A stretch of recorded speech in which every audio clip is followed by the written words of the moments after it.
نحمده ونصلي على رسوله الكريم أما بعد فقد قال الله تبارك وتعالى كما ورد في آخر سورة حج أعوذ بالله من الشيطان الرجيم بسم الله الرحمن الرحيم يا أيها الذين آمنوا اركعوا واسجدوا واعبدوا ربكم وافعلوا الخير لعلكم تفلحون فقال عز وجل كما ورد في سورة البقرة ليس البر أن تولوا وجوهكم قبل المشرق والمغرب ولكن البر من آمن بالله واليوم الآخر والملائكة والكتاب والنبيين وآتى المال على حبه ذوي القربى واليتامى والمساكين وابن السبيل والسائلين وفي الرقاب وأقام الصلاة وآتى الزكاة والموفون بعهدهم إذا عاهدوا والصابرين في البأساء والضراء وحين البأس أولئك الذين صدقوا وأولئك هم المتقون صدق الله العظيم وقال النبي صلى الله عليه وسلم خير الناس من ينفع الناس وقال صلى الله عليه وسلم الخلق عيال الله او كما قال صلى الله عليه وسلم رب اشرح لي صدري ويسر لي امري واحلل عقدة من لساني يفقهوا قولي اللهم ربنا الهمنا رشدنا واعذنا من شرور انفسنا اللهم ارنا الحق حقا وارزقنا اتباعه وارنا الباطل باطلا وارزقنا اجتنابه آمین یا رب العالمین۔ دیکھیے، جہاں تک خدمت خلق کا تعلق ہے، اس کا ایک کانسیپٹ وہ ہے کہ جو آفاقی ہے، پوری دنیا میں پایا جاتا ہے، کسی مذہب کے ساتھ خاص نہیں ہے، کسی قوم کے ساتھ خاص نہیں ہے، کسی ملک کے ساتھ خاص نہیں ہے، کسی طبقے کے ساتھ خاص نہیں ہے۔ Human level, basic human morality, Hindu ہوں، سکھ ہوں، پارسی ہوں، عیسائی ہوں، مسلمان ہوں، سب کے سب، مشرق کے ہوں، مغرب کے ہوں، شمال کے ہوں، جنوب کے ہوں، سب کے نزدیک یہ متفق علیہ ہے خدمت خلق، کہ بھوکے کو کھانا کھلایا جائے، پیاسوں کے لیے پانی کا بندوبست کیا جائے، سبیلیں لگائی جائیں، کنویں کھودے جائیں، بیماروں کی دوا دارو کا اہتمام کیا جائے، ان کے علاج معالجے کا انتظام کیا جائے، ان کی عیادت کی جائے، ان کو بیک اپ کیا جائے، ان کی دلجوئی کی جائے، یتیموں کی سرپرستی کی جائے، ان کی تربیت کا، ان کی تعلیم کا بندوبست ہو، یتیم خانے کھولے جائیں تاکہ وہ بھی دوسرے اور جو بچے ہیں والدین کا سایہ جن کے سروں پر ہے، انہی کی طریقے سے وہ بھی ملک اور قوم کے اچھے شہری بننے کے قابل ہو جائیں۔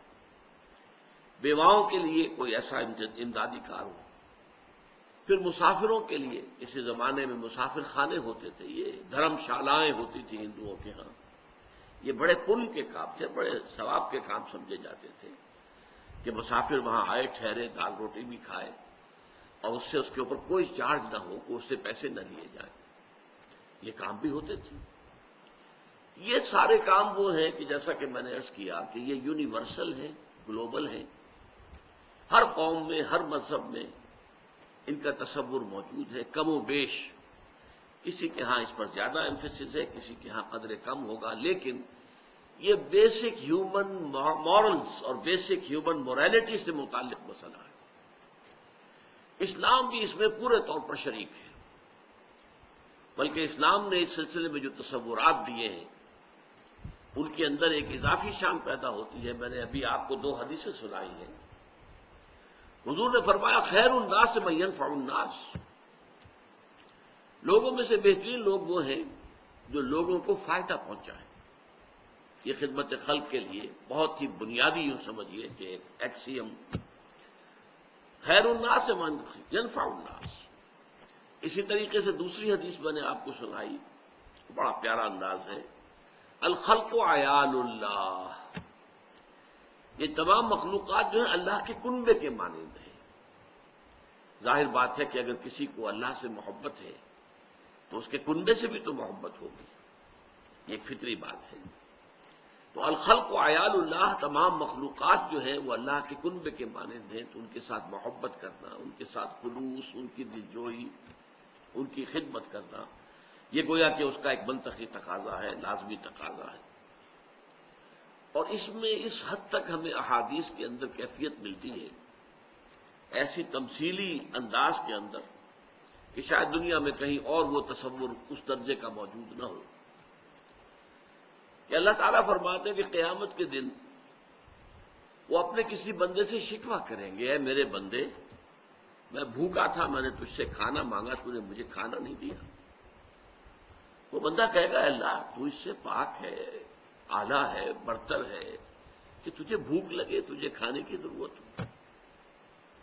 اللہ فرمائے گا دیکھو میرے فلاں بندے نے تم سے، وہ بھوکا تھا، تم سے کھانا مانگا تھا، تم نے نہیں دیا، وہ میں ہی تو تھا، جب وہ میرے کنبے کا تھا، الخلق و عیال اللہ، تو گویا کہ میں ہی تھا۔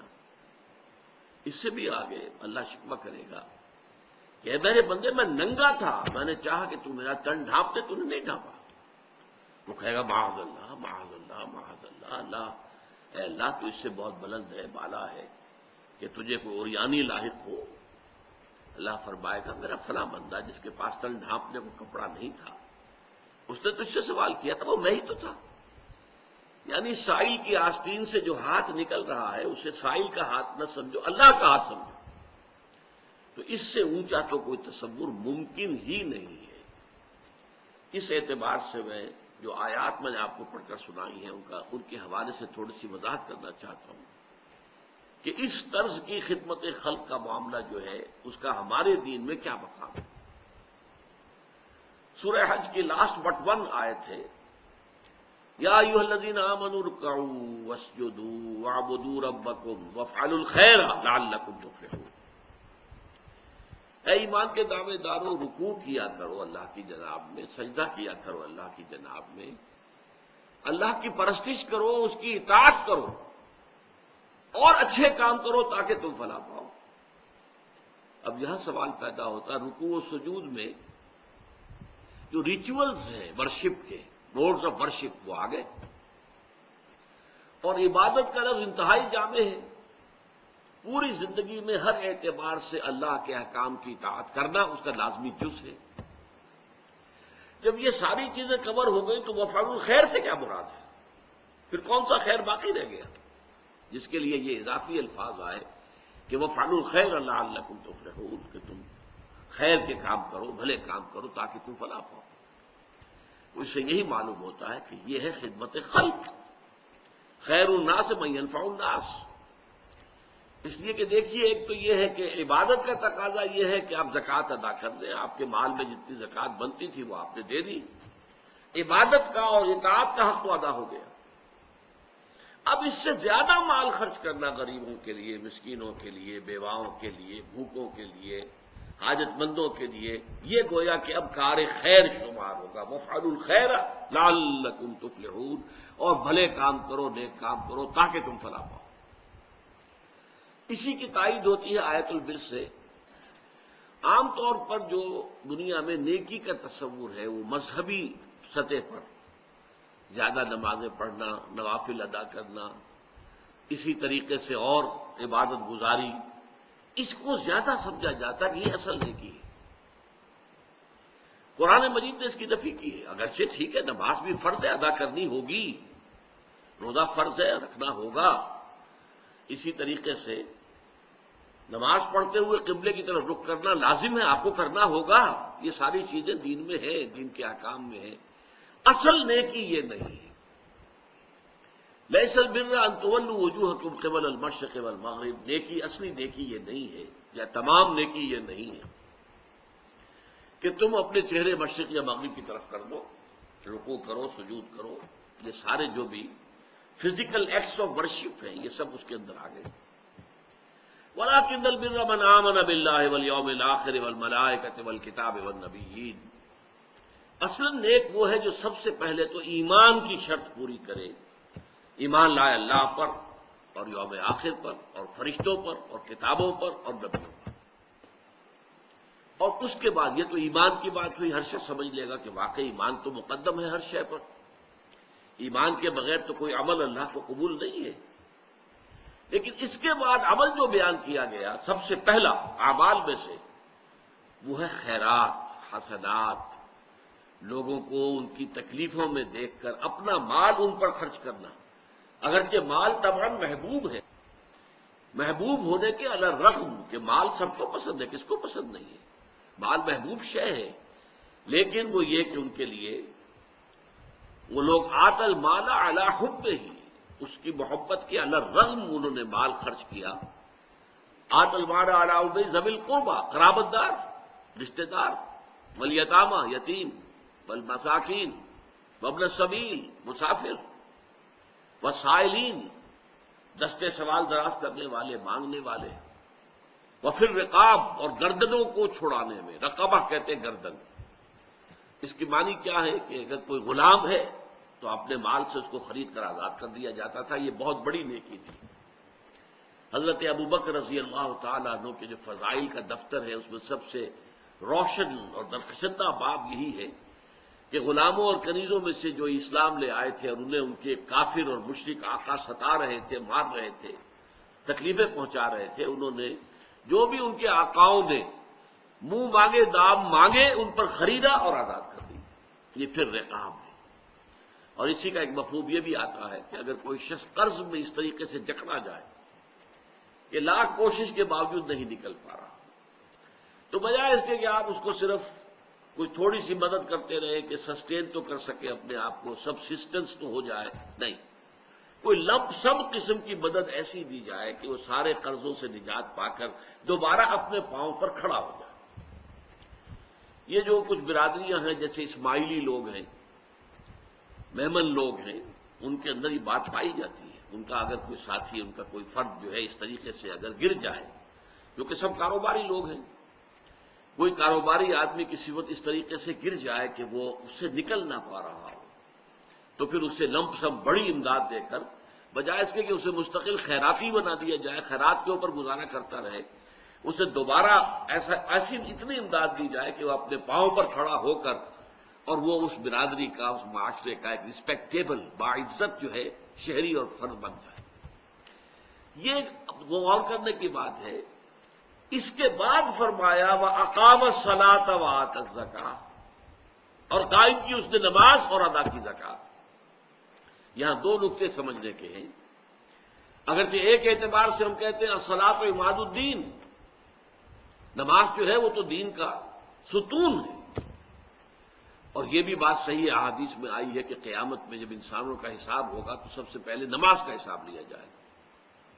روز محشر کے جان گداس بود اولی پرسش نماز بود، یہ بھی صحیح ہے. کہ اس کے باوجود یہاں نماز کا ذکر بعد میں لایا گیا. وآتى المال على حبه ذوي القربى واليتامى والمساکین وابن السبیل والسائلین وفی الرقاب، یہ پہلے لایا گیا.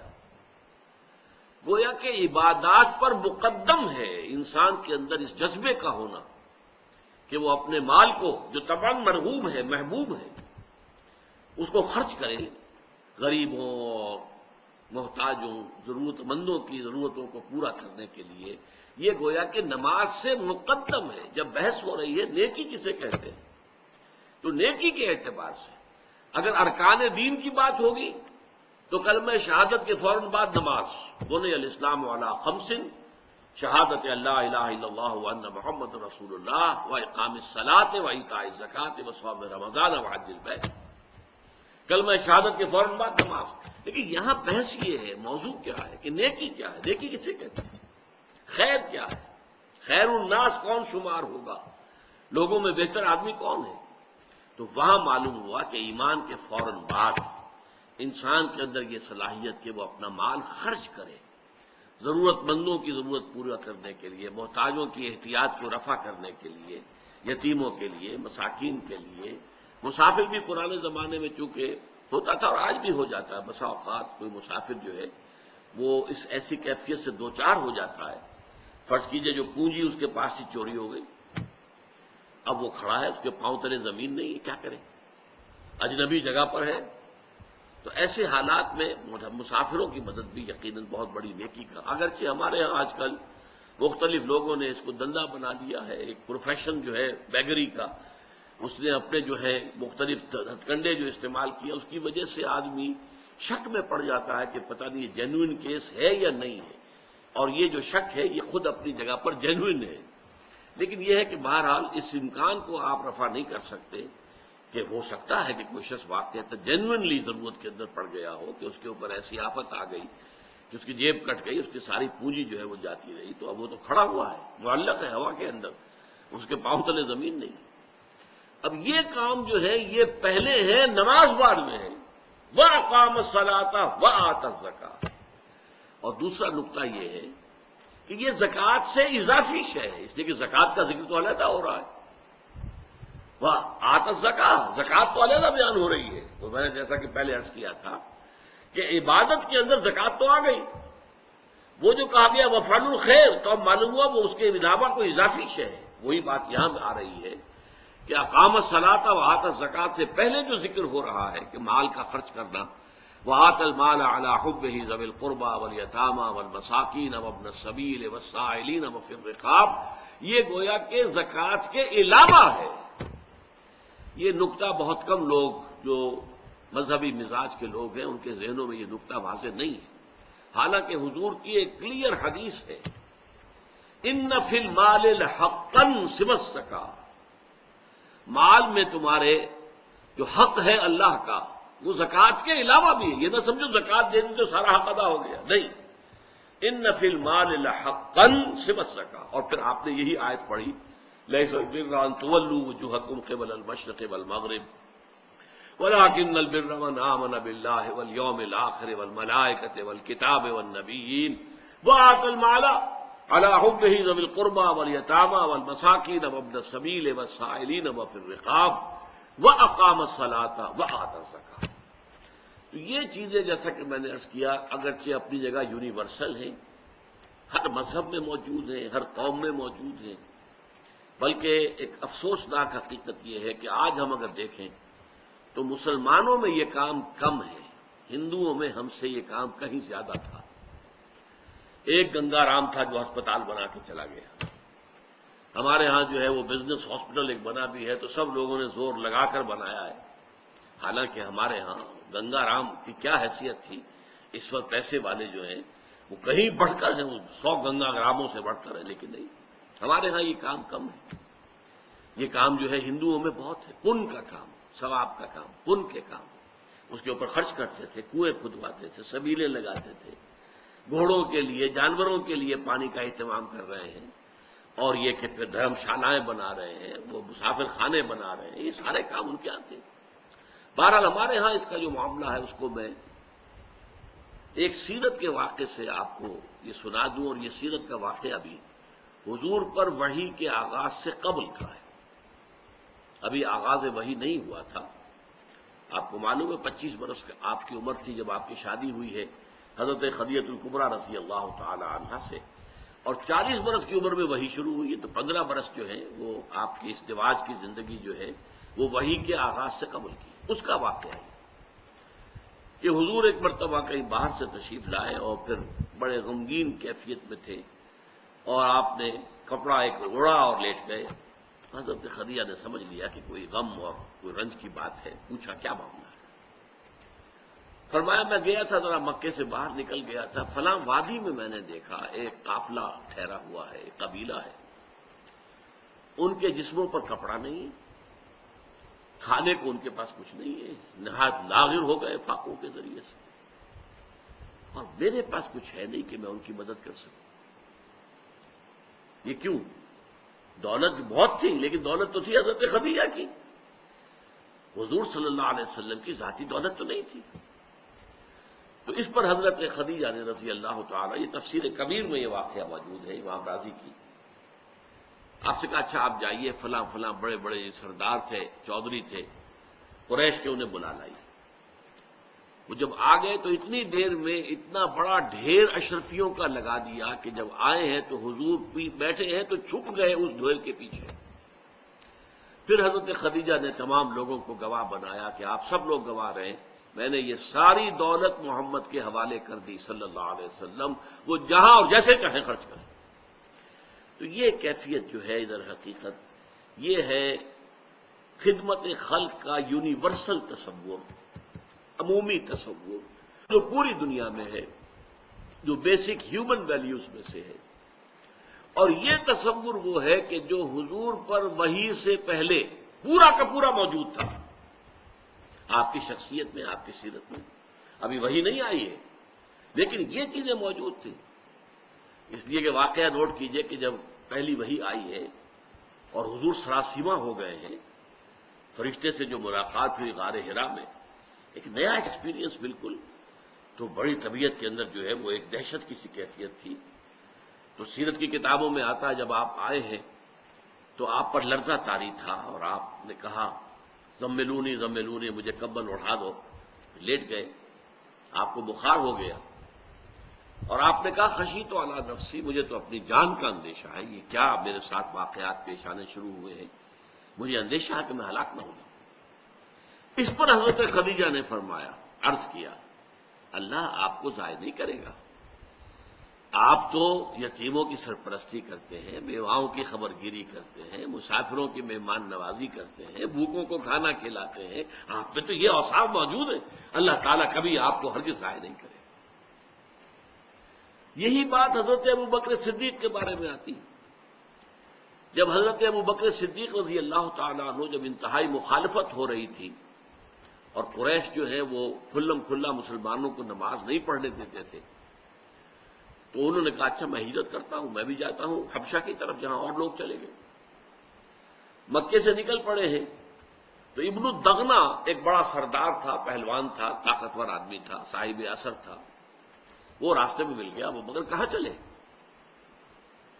فرمایا کہ میری قوم مجھے عبادت نہیں کرنے دیتی خدا واحد کی، تو میں اب جا رہا ہوں اپنا گھر چھوڑ کر، ملک چھوڑ کر۔ فرمایا نہیں، تم تو غریبوں کی سرپرستی کرتے ہو، تم بیواؤں کی خبر گیری کرتے ہو، تم بھوکوں کو کھانا کھلاتے ہو، we can't afford to lose you, ہم ہرگز آپ کو نہیں جانے دیں گے، آپ چلیے اور میری امان میں ہے، آپ کو کوئی نہیں روکے گا۔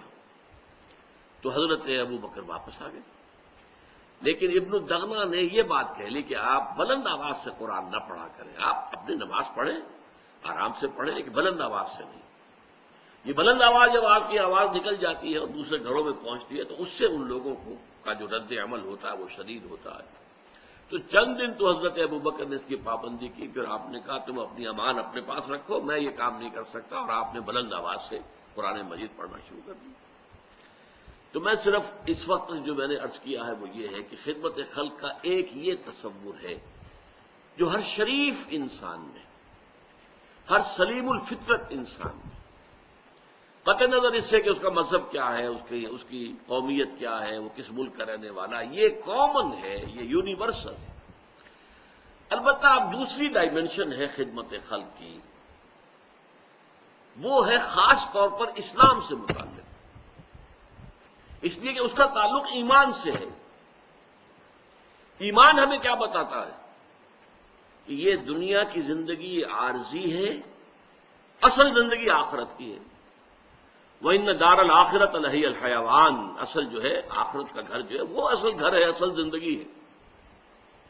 اب سوال یہ پیدا ہوتا ہے کہ اس دنیا کی زندگی میں کسی شخص کو بھوک لگی ہوئی تھی، اس کے پیٹ میں بھوک کی آگ لگی ہوئی تھی، آپ نے بجھا دی، کھانا کو دے دیا، کھا لیا، اس نے بھوک بجھ گئی۔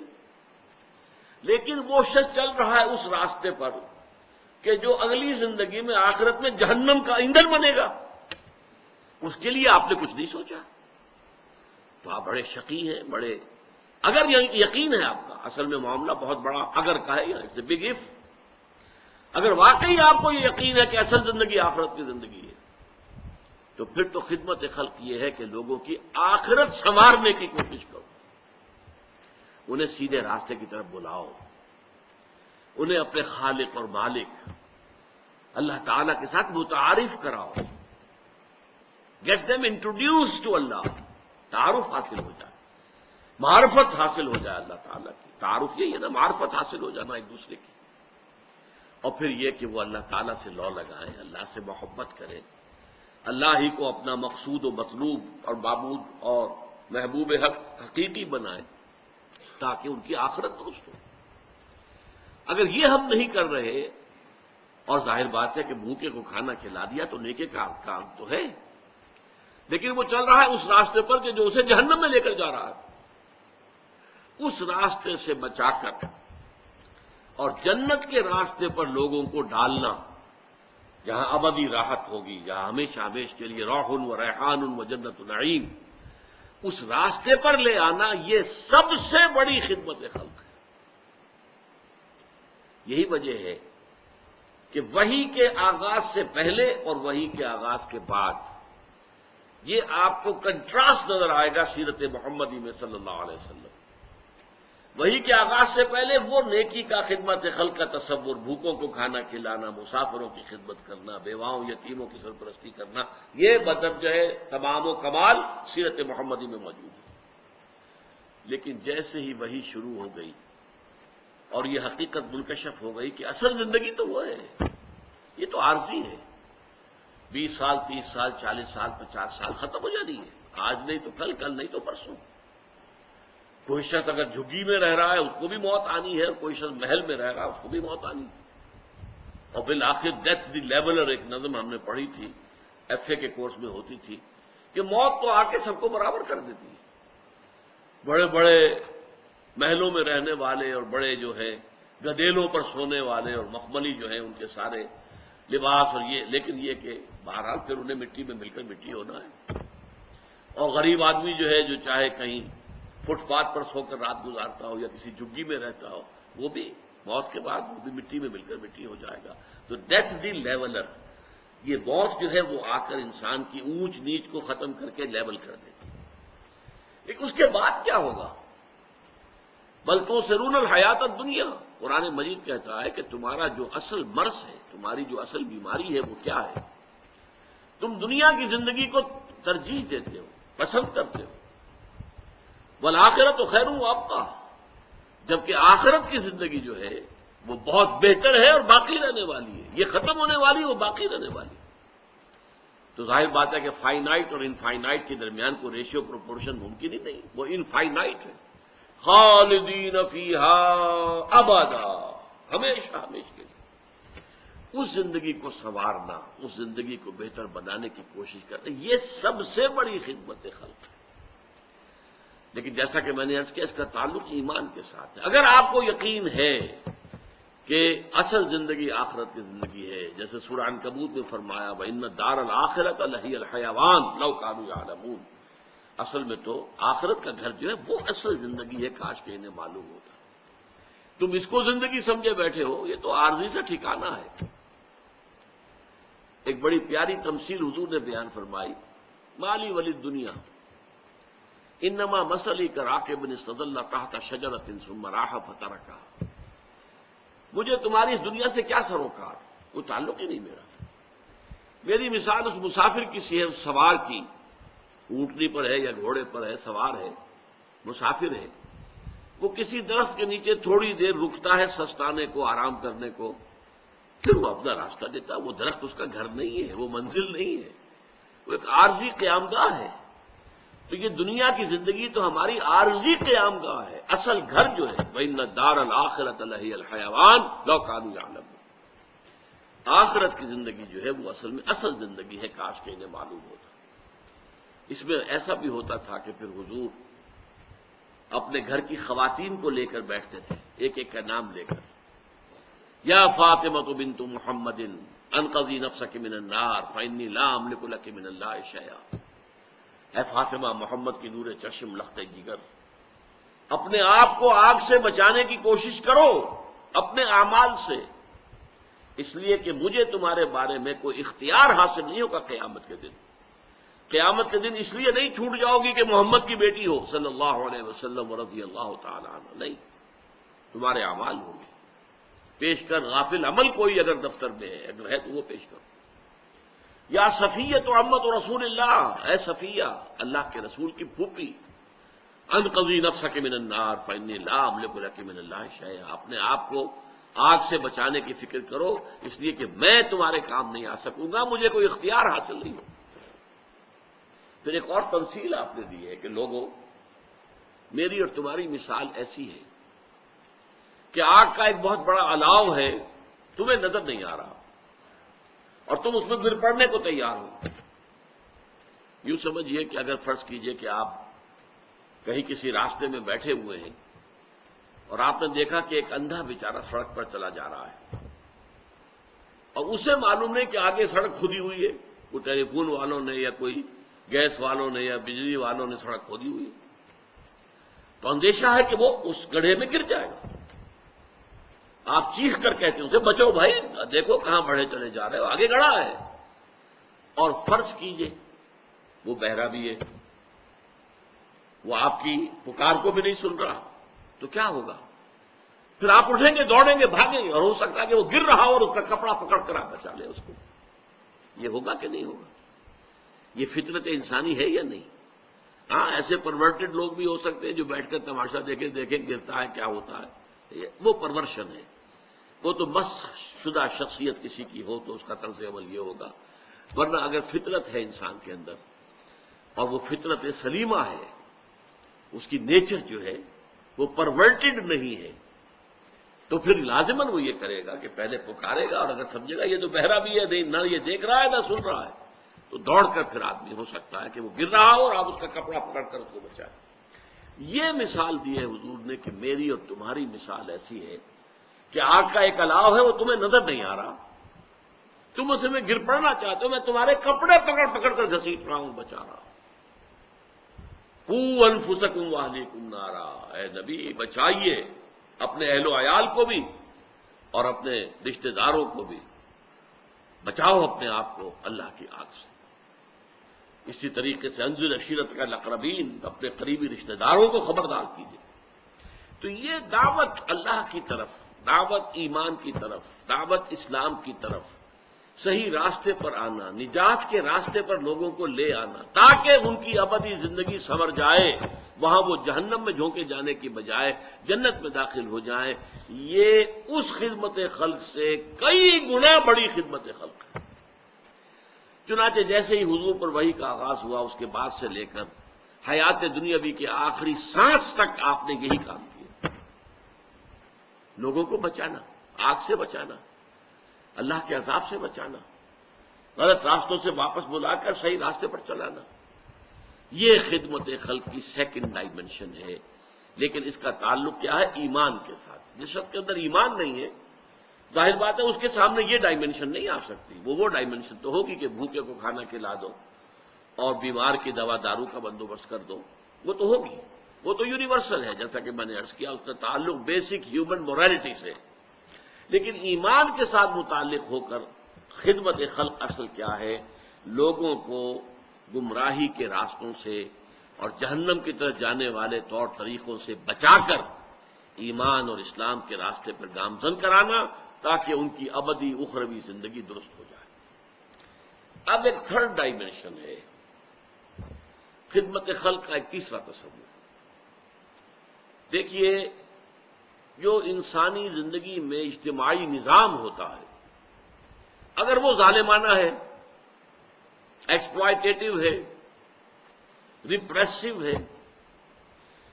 ڈسٹریبیوشن آف ویلتھ غلط ہو رہی ہے، جس کے نتیجے میں ایک طرف دولت کے انبار لگتے چلے جا رہے ہیں، امیر امیر سے امیر تر ہوتا جا رہا ہے، دوسری طرف غریب غریب سے غریب تر ہوتا چلا جا رہا ہے۔ اب اس میں ایک راستہ تو یہ ہے کہ اس نظام کو تو جوں کہ توں برقرار رکھا جائے، لیکن جو اس نظام کی وجہ سے بھوک کا شکار ہو گئے ان کو کھلایا جائے۔ یہ عارضی، یہ پیلیٹیو ٹریٹمنٹ ہوا، میڈیکل سائنس میں ہم اس کو کہیں گے پیلیٹیو ٹریٹمنٹ ہے، اس بھوک کا کچھ ادارہ کر دیا۔ اصل کیا ہوگا؟ اس نظام کو بدلو تاکہ بھوک پیدا نہ ہو، یہ نہ ہو کہ ہیوز اور ہیو ناٹس کے اندر معاشرہ تقسیم ہو جائے کہ ایک طرف دولت کے انبار ہے اور ایک طرف بھوک ہے اور احتیاج ہے، افلاس ہے۔ اس کے لیے شاہ ولی اللہ دہلوی رحمۃ اللہ علیہ نے کہا ہے کہ جس معاشرے میں تقسیم دولت کا نظام غلط ہو جاتا ہے، جس کے نتیجے میں امیر امیر سے امیر تر، غریب غریب سے غریب تر ہوتا چلا جاتا ہے۔ تو انسانوں کی بہت بڑی تعداد وہ ہے کہ جو ڈھور ڈنگر حیوانات کی سطح پر گر جاتی ہے، انہیں اپنا سارا وقت، ساری محنت، ساری صلاحیت 2 وقت کی روٹی کے حصول میں صرف کرنی پڑتی ہے۔ جیسے کہ لدو اونٹ ہو، یا ہل میں جتا ہوا بیل ہو، یا کولو کا بیل ہو، انسانوں کی عظیم اکثریت اسی میں لگی رہتی۔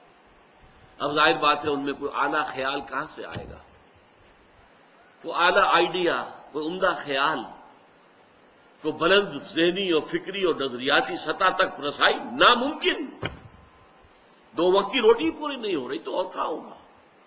اور اسی کے لیے کہا ہے حضور نے صلی اللہ علیہ وسلم، کاد الفقر ان یکون کفرا، یہ فقر اور یہ احتیاج، یہ بھوک انسان کو کفر تک پہنچا دیتی ہے۔ جب وہ حیوان بن کر رہ گیا، ڈھور ڈنگر بن کر رہ گیا، کولو کا بیل بن کر رہ گیا، لدو اونٹ بن کر رہ گیا، تو وہ گویا کہ وہ اسلام اور ایمان اور احسان، اللہ سے لو لگانا، اللہ سے محبت کرنا، اللہ سے مناجات کرنا، اللہ تعالیٰ کے ساتھ گفتگو کرنا، یہ کہاں سے آئے گا اس کے پاس؟ سوال ہی نہیں۔ تو ایک جو خدمت خلق کا معاملہ ہے وہ کیا ہے؟ اس زمین میں نظام عدل قائم کرو۔ اس کی مثال میں آپ کو دوں کہ ایک چکی میں جب آپ آٹا پیستے ہیں تو وہ چاروں طرف آٹے کا ڈھیر بنتا چلا جاتا ہے، ادھر سے ادھر تک، چاروں طرف چکی جو ہے اس کے 2 پارٹوں کے درمیان سے آٹا نکل کر، فرض کیجئے کوئی چکی ایسی ہے جو پھر تو رہی ہے، چل رہی ہے، لیکن وہ آٹا ایک طرف پھینکتی ہے، دوسری طرف پھینکتی نہیں۔ یہ مثال ہے اس معاشرے کی جس میں تقسیم دولت کا نظام غلط ہو گیا۔ اللہ تعالیٰ نے وسائل پیدا کیے ہیں، یہ وسائل چل رہے ہیں، پروڈکشن ہو رہی ہے، لیکن نتیجہ کیا نکل رہا؟ نظام اتنا غلط ہے کہ وہ ایک طبقے کو فائدہ پہنچا رہا ہے اور دوسرے طبقے کو محروم رکھ رہا ہے، محرومین۔ اس حالت میں ایک راستہ تو یہ ہو سکتا ہے، جیسا کہ میں نے عرض کیا، کہ جن کو بہت کچھ دے دیا گیا ہے، آٹا زیادہ مل گیا ہے، وہ حاتم طائی کی قبر پر لات مارے، تھوڑا سا آٹا ان کو بھوکوں کو بھی دے دے۔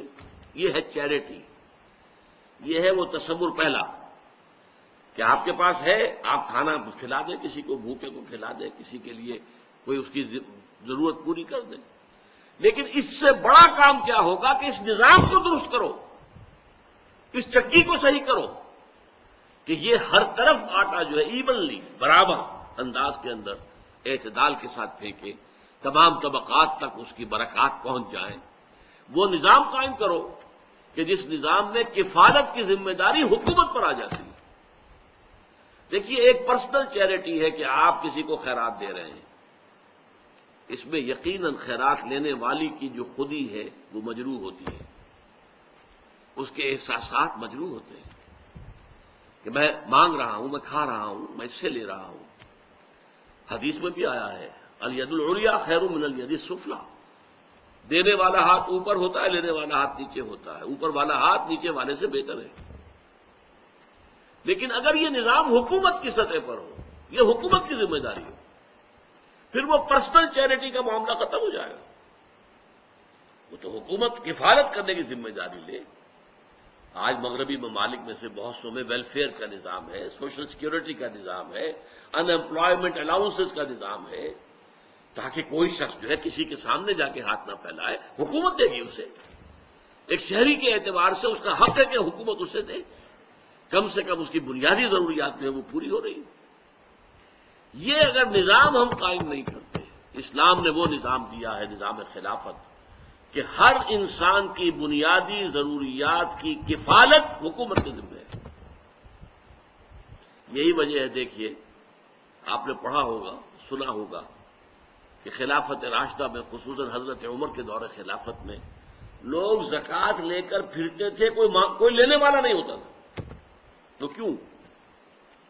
پہلی بات تو یہ کہ زکوٰۃ تو حکومت کو دی جاتی ہے، لیکن یہ کہ اسلام میں یہ ہے قانون میں کہ جو اموال ظاہرہ ہیں ان کی زکوٰۃ تو حکومت کو دینی پڑے گی، حکومت لے گی حساب سے۔ تمہاری دکان میں 10 لاکھ کا مال پڑا ہے، 2.5% دے دو۔ تمہارے کارخانے میں خام مال اتنا ہے، فنش پروڈکٹ اتنا ہے، 2.5% دے دو. یہ ہے حکومت کا نظام. لیکن ایک اموال باطنہ ہوتے ہیں، گھروں میں کسی نے کچھ روپے رکھے ہوئے، کوئی اپنے وقت کے لیے، کوئی آڑے وقت کے لیے. یہ پرانے زمانے میں ہوتا ہے کہ تکیے کے اندر سیلی ہیں کہ وہ وہاں پر رکھے گئے ہیں، محفوظ رہیں گے. کسی چور کو خیال نہیں ہوگا کہ تکیے کے اندر بھی پیسے ہو سکتے ہیں.